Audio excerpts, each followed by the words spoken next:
Finally. All right. Sorry for the delay. I hadn't figured it out yet, but I got it. All right. Let's see. Got it. Sorry for the delay. Sorry. Let's see. Fantastic. So now we start. All right. Good afternoon, ladies and gentlemen. My name is David Campos. Today, I'm going to be teaching you about what human development is, specifically our cognitive development, and how our emotions, our traumas, and the quality of our relationships mold our brains. So, what I'm trying to say is, experience molds our brains, and depending on what happened to us, that's who we become. There's a saying, you experience your childhood and you spend the rest of your life trying to figure it out. And we're going to explore the neuroscience of why that is.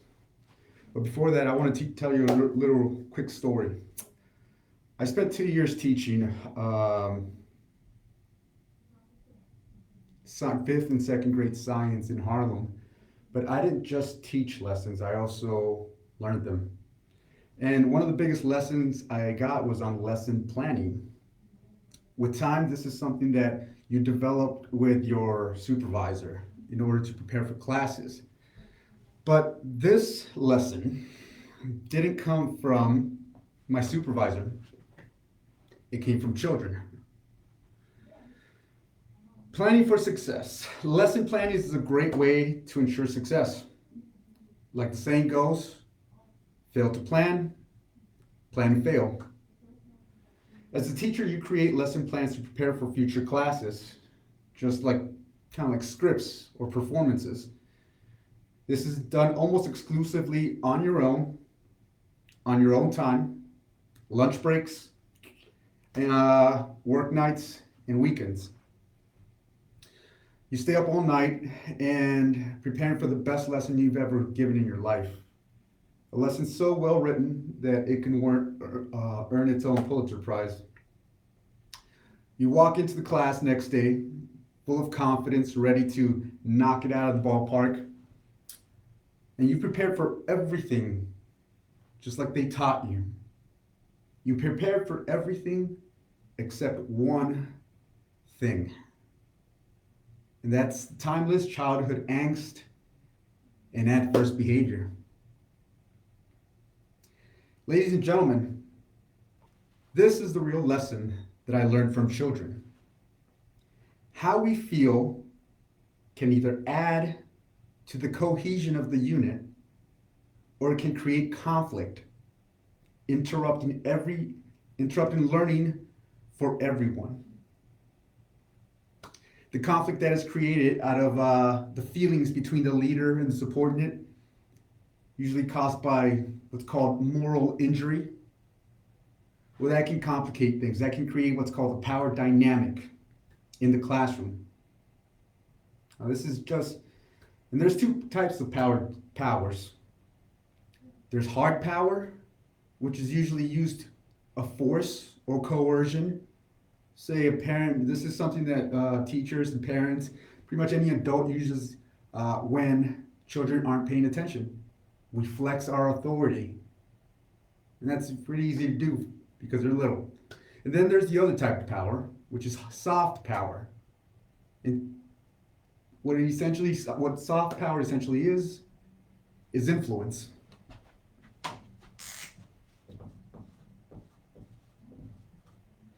So there's hard power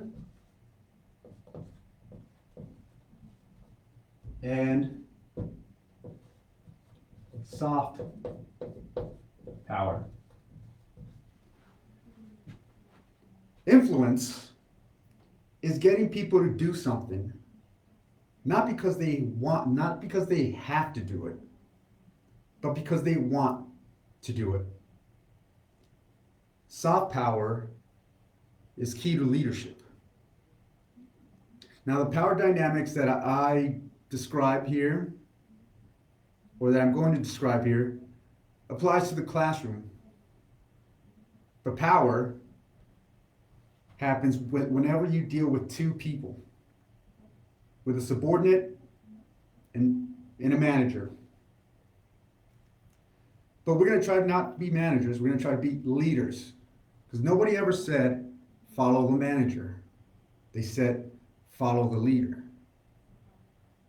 These power dynamics don't just happen in the classroom, they happen at home, they happen at work, they happen with relationships, in marriages, between you and your kids, you and your family. All right? So, our mission today is to empower you with soft power. And we do that by understanding the neuroscience of how our emotions, our traumas,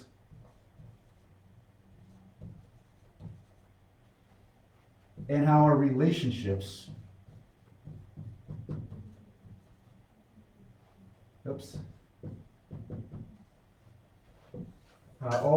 how these three things form our what's called cognitive development.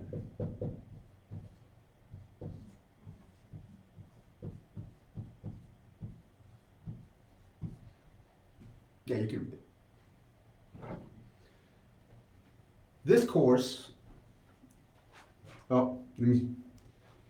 this course is made up of 4 parts. The first part, we're going to find out what is cognitive development. You hear that word, but so we can all be on the same page, we're going to go over what is cognitive development, which serves as the foundation for all of the course, for the future courses that you're going to get. And then we're going to learn the neuroscience of our emotions. We're going to learn the purpose of our emotions, how they work and how they interact with our brain, or how they make us do what we do. Then we're going to deal with our past and how our past is not something that just happened, it's something that also continues to affect us today. And finally, we're going to talk about relationships and how some relationships can either promote growth of our development, or they can hinder our development and stop us from reaching our maximum potential. But before we do that, I forgot. We're going to tackle these courses 1 week at a time. Today, we're going to tackle Wednesday, we're going to tackle cognitive development. And then on Monday, we're going to go over a review, just in case you missed it or you want to hear it again. Then the next Wednesday after that, we're going to talk about emotions. Then the following Monday, we're going to talk about the review of emotions. That same week, we're going to talk about trauma on Wednesday. Talk about trauma review trauma on Monday. And finally, same thing. We're going to talk about relationships, the neuroscience of relationships, and we're going to review them on Monday. And Monday's where we'll get all these questions out of the way in case you have some, or if you have any right now, or later, we can answer those. All right, so where do we begin? We begin with cognition. Sorry. What is cognition? Everything, our surroundings, our environment, we take it in through our 5 senses. Take it in through smell, sight, taste, hearing, and touch. How we take our 5 senses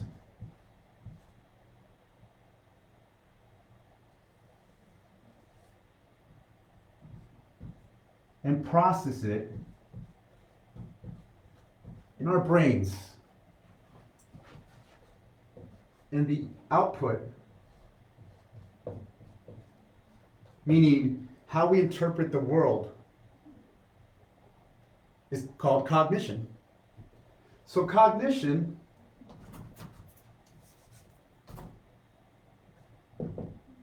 is process of information. 5 senses to be exact. And how we process that information to create what's called a paradigm. I forget how to spell this. I'm going to do my best.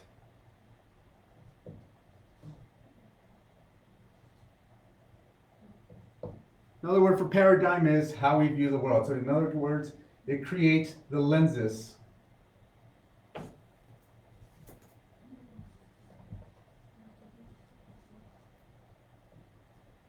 of how we view the world. Now, we can take the same information in, take two people, take the same information in, but those two people, depending on what happened to them in their lives, depending on the variables of our emotions, our traumas, and the quality of our relationships, we might process the same information completely different.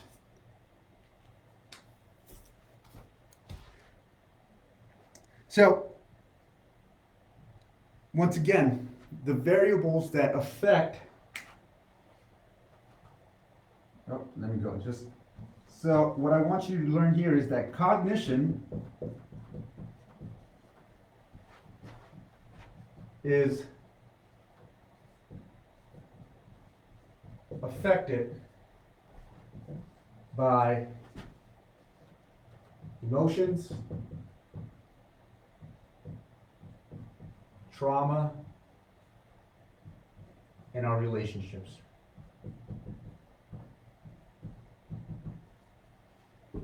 And all this happens during our formative years, which is ages,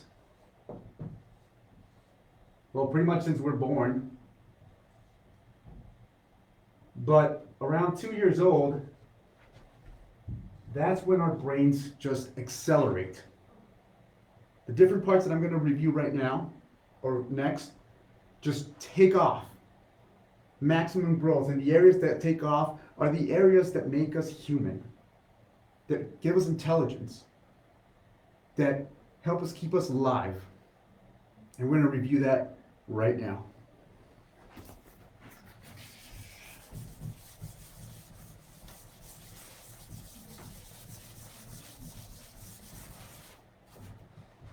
All right.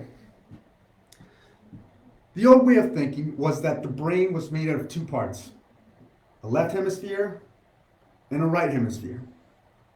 The old way of thinking about it was that the left hemisphere was used for logic and reasoning, and the right was a creative part of us. However, neuroscience in the last 30 years has pretty much mapped out the brain. What's called the field magnetic resonance image, or the fMRI, has pretty much given us a map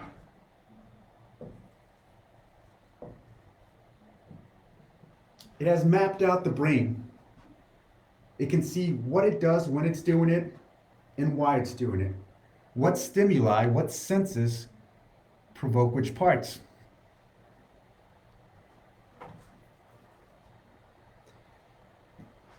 So we found out that the brain, the left and right hemisphere, isn't necessarily the sources of our, well, you think the way we used to believe it to be. Actually, I don't want to lose you yet. So it's not, the brain is not just made out of two hemispheres.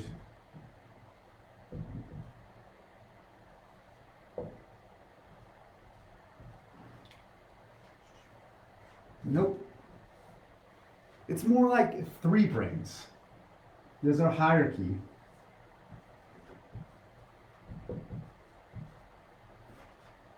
Think of it kind of like a totem pole.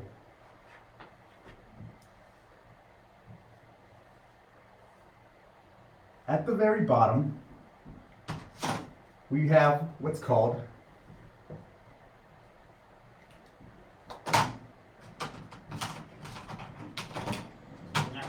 neck. Our brainstem. Now the brainstem is born online. As soon as you come out of the womb, boom. What's it responsible for? It's responsible for pretty much everything that a baby does. Since it can't communicate for it and tell you what it needs, the brain is responsible for the baby wailing when it's hungry, defecating when it needs to. If it's cold, it'll let you know. So the baby basic functions that a baby can do, that's all the brainstem right there. But then after the age of 2, yeah.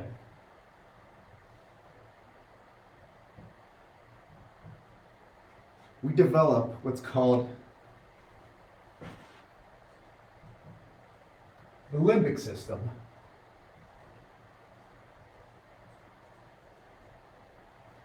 Now, the limbic system is the source of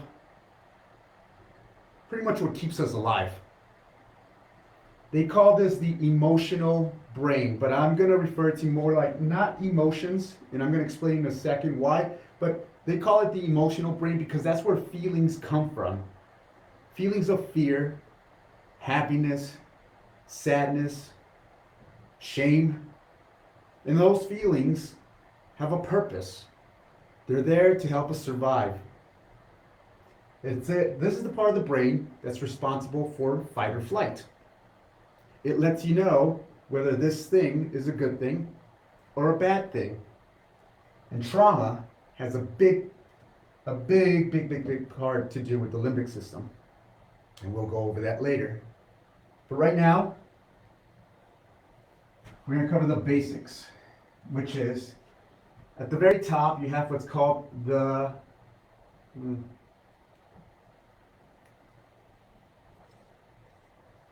cortex, or the prefrontal cortex. This is essentially what makes us a human. This is what separates us from other mammals, from animals. This is where creativity comes from, where problem solving, what's called executive functions, creativity, problem solving, inhibition, what else? Art, motor function skills, language. You get the point. But pretty much what makes us human, what separates us. And these two take off after the age of 2. And this is why our childhood, it's so important, because depending on how we experience life, we can either, how we experience life promotes the growth of these two. And if we grew up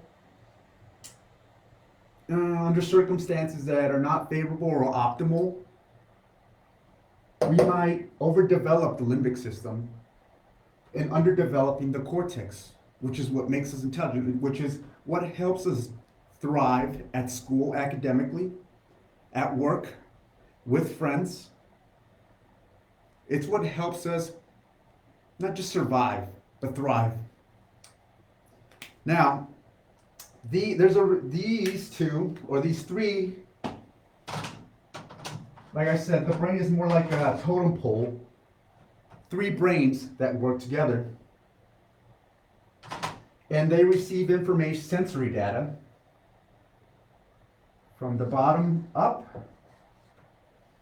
And they process it and return the output back down.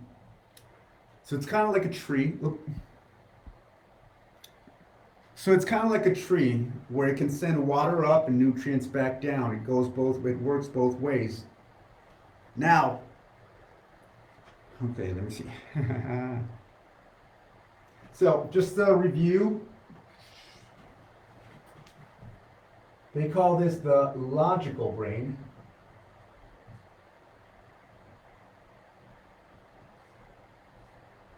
Emotional.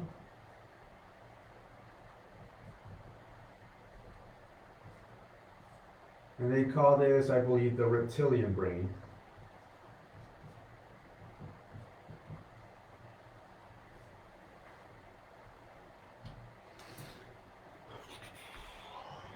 Oh, I wish I could see if anybody has any questions so far. All right.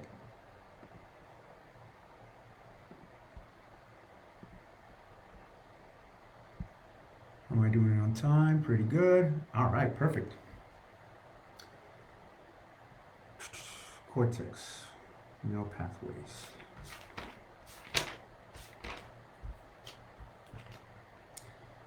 So, this is what I want you to keep in mind. 3 parts of the brain. They all work. They are all separate parts. So it's like having 3 brains, and they're working as one. They do have a relationship, and information flows up and back down. All right. So what connects all of these things, or what connects these 3 brains? Hold on. What connects these 3 brains? Well, there's many connections in the brain, but I'm going to talk about 3 specific. The first one is neural pathways.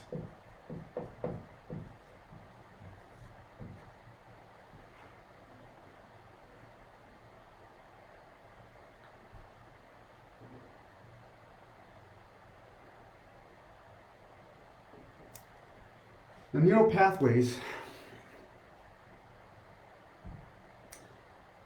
think about it like this. Neural pathways are like roads of the brain. When you think back at the United States, we colonized the East Coast. And we hadn't expanded to the West yet. So the development of the country was like a baby, right? Roads were very limited. And then, but the roads that existed, they weren't very strong. They were like pathways almost. But then we started expanding westward. And then more paths to the west started. But the more we used those paths, the wider they got. And those paths turned into trails, those trails into roads, those roads into highways, those highways into superhighways. The brain is very similar. The brain has pathways. Some of our pathways are mere trails, dirt trails. The more we use those dirt trails or those neural pathways, the stronger they get. And the more you reinforce those pathways, the more automatic they become. The brain likes to use as least energy as possible, and it will always take the path of least resistance. So if getting angry is almost like an automatic response for you, or getting frustrated is almost like an automatic response for you, that's because you've built neural pathways over time, or you strengthened those neural pathways. Those what started off as dirt roads are now superhighways, straight to either anger, irritation, or whatever your responses may be, or your outlook. So examining yourself and kind of seeing where your biases are is a pretty good start. It kind of gives you a good indication of where your mind is, or how your mind is tuned.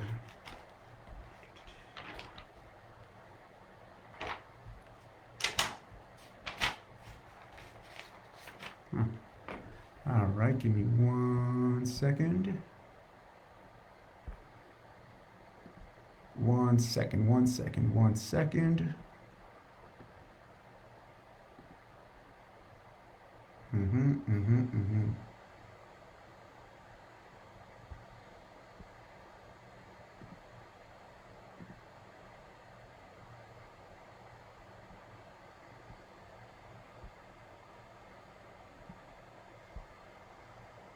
Apologize for this. I have to review some of my notes. Oh yeah. Woo, that was close. Okay. The next connection is the central nervous system.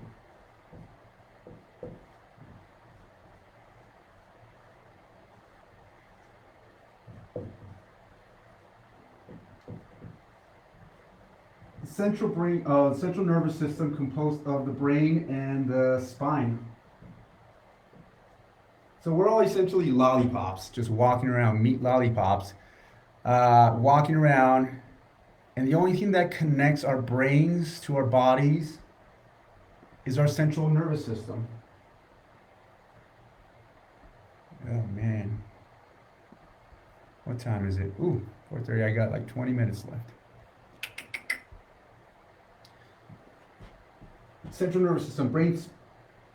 But there's a lot of connections, or there's to the central nervous system. But we're only going to focus on specifically under the umbrella of the central nervous system, what's called the autonomic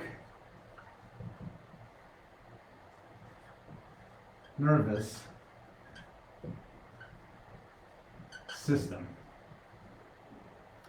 Fight or flight, our emotional responses have a lot to do with our autonomic nervous system.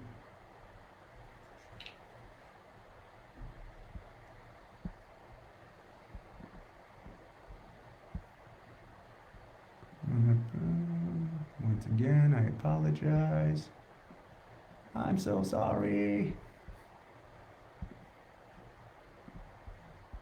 Oh, there we go. Okay, good. I got it now. So it's responsible for whether we attack or relax. Do we see something as a threat or something that's beneficial to us? And there's two parts to the autonomic nervous system. One is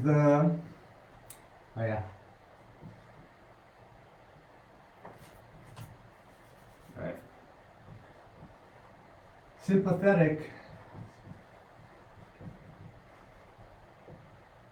nervous system. And the second one is the parasympathetic nervous system. Think of this as a car, right?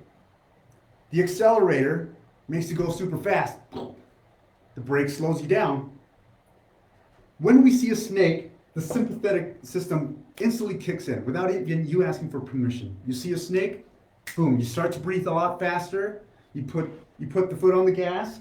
You start to increase your breath, getting ready for fight or flight. Am I gonna fight this, or am I gonna run away? All that breath going into your system is meant to fuel your muscles, so that again you can either fight or. So this is our fight response.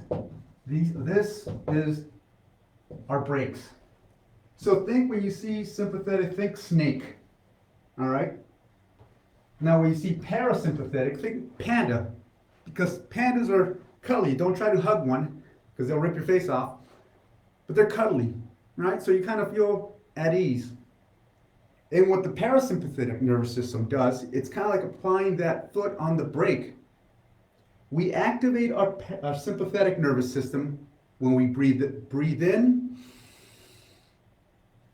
However, our breath out, when we exhale, automatically activates our parasympathetic nervous system.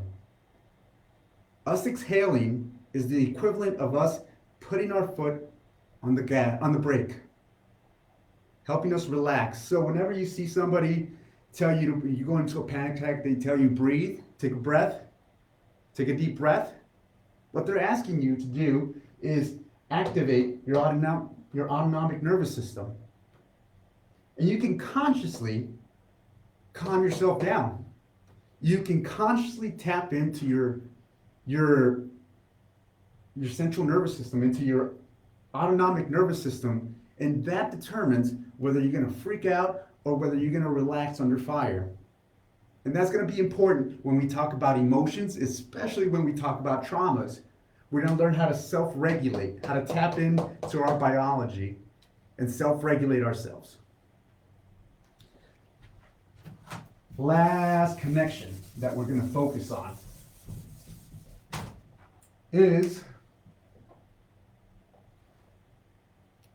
the vagus nerve.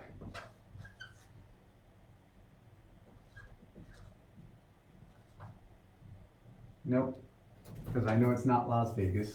It's vagus nerve. All right, our brains connect to our bodies through different nerves. I think there's like 12 or 16 different nerves. We're going to focus on the vagus nerve, which connects our facial expressions. It connects our throats, connects the heart, and it connects the stomach. You ever see somebody that you're attracted to and you start to get butterflies in your stomach? That's the vagus nerve activating. You ever cringe at something that you don't like? That's the vagus nerve activating the facial muscles. You ever become so nervous that your throat kind of tightens up? Vagus nerve. You ever been so scared your heart starts beating super fast? Yeah, that's the vagus nerve. What activates the vagus nerve is our emotions.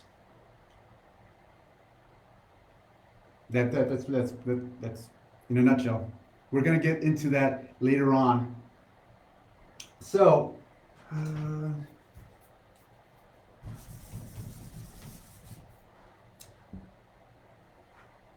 what we experience as children in our formative years determines kind of our wiring, and our wiring can kind of get a little messed up depending on how we grew up.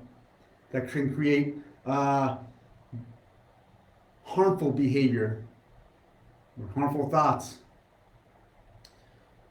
Trauma can create lesions, bruises on the brain, just like having a stroke can create bruises, lesions on the brain. So can trauma.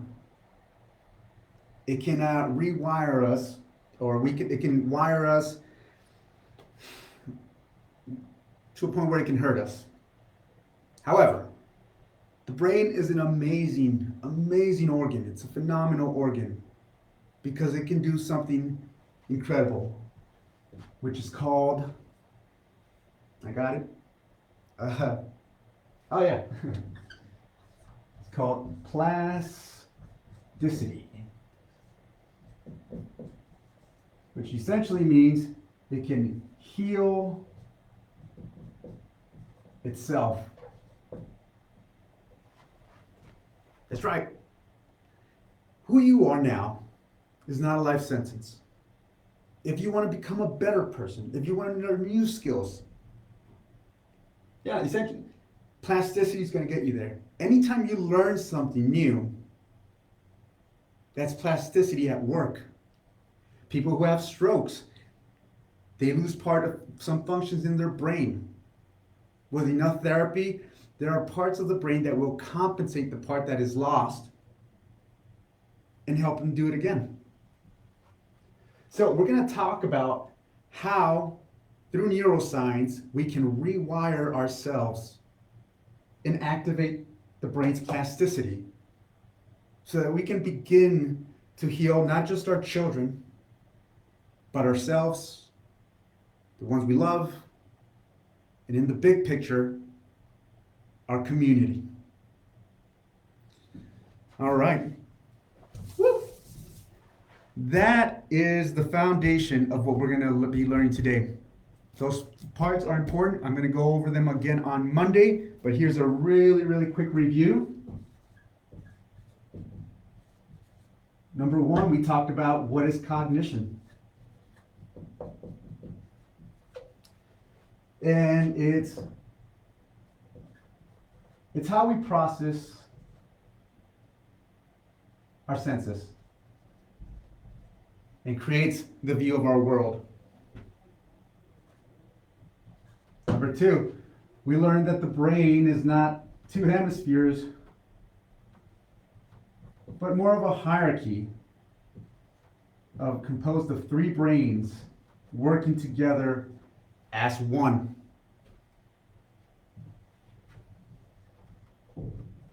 And we learned that they have different functions. That one brain, sitting at the very top, is logical. It holds the key to our humanity. We learned that the middle part of the brain is the emotional brain, which is used to help us keep us alive. And then there's the brainstem, which is our reptilian brain, which is responsible for our basic functions. Number three, we learned the connections of the brain, how neural pathways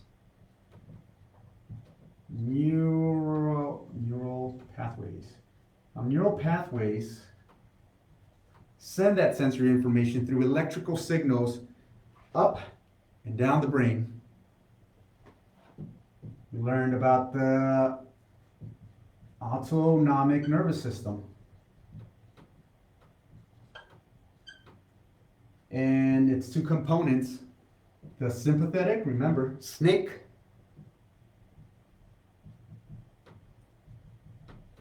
and the parasympathetic, which calms us down, which acts again like a brake and an accelerator for our emotions, or for our feelings, and behavior. Parasympathetic. And we learned about the vagus nerve, and it's how it's activated with our emotions.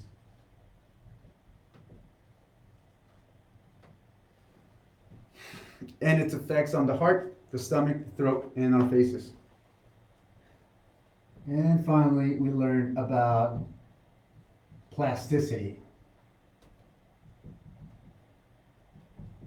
The brain's ability to grow and heal itself. All right, that's all for today. We're going to go over this again on Monday. Hopefully you guys have some questions for me and I can answer them, or if I wasn't clear on anything else, that's what that time's going to be used for. If you have any questions between now and then, you can always reach out, and don't forget to leave a comment to say what you thought about the lesson, if you found it useful, what you wish you would have heard more from, anything you want, okay? All right, guys. I enjoyed it. I'll see you guys Monday.